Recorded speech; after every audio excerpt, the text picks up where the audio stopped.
Sithokozile Thulu zithulile indaba lochane ekhaya indaba mangomvulo sithembe ukuthi phela veke ibe mnandi ke sicale ukuthi bunjani ubujamo bezulu sibona lapha amafu kulezi ndawo ukusuka phakathi eSouth Africa ukuchinga lapha eSewula uthi na uthi uyaqala eTlagwini liyabonakala ke ukuthi awakhona livulile kodwa na inkomba lezi zikutshela ukuthi kunomoya ovunguvunguzako pheze inaga yonke sokucala ukuthi ngakhani kunjani ke kusasa sibona lapha ke izulu lithoma letha amathuba nje alingana lapha kubo 30% endaweni leza zabo KZN na uthi uyaqala ke ngale kubagcebeka zitholakala nje egwini nakhona ke nge 30% ukuthi ke kilezi ndawo siyabona livulile lokhu ke kukhomba ukuthi awake kunekungwe khasa phasa abantu bacheje bayelele kusasa kodwa isilemukiso sisitholileko kwa South African Weather Services moya ke otchisako ongenza ukuthi kube nomlilo wamahlathi njengoba komile nje ukuthi lapha ke endaweni zabo Pitori kube benomchiso omkhulu abantu bacheje ngendlela abambethe ngakhona ke sokucala ukuthi anjana amazinga okuchisa sakhuluma ngePitori 38 na uthi yaqala eJohannesburg 35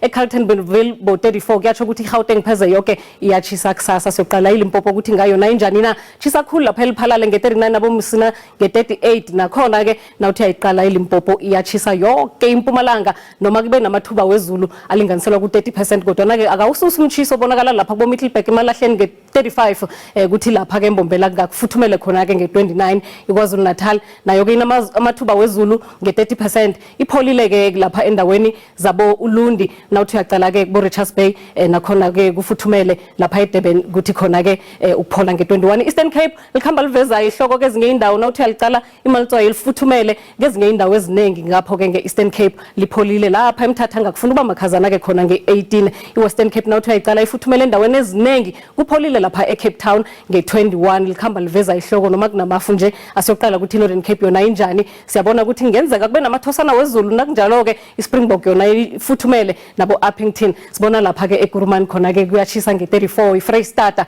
sayibona ukuthi likhamba liveza ihloko noma kunjalo ke kuyachisa endaweni eziningi kuphole lapha eVepenar abantu bazaba nesikhathi esimnandi kokugcina sokuqala iNorthwest yabonakala ke ukuthi yachisa boma ike nge37 lapha eRustenburg ichisa khulu nge39 indawo eziningi ngapho ke ngeNorthwest ziyachisa akube iveke ehleke khanye kikho konke okufunako iveke le kwanamhlanje sithi lo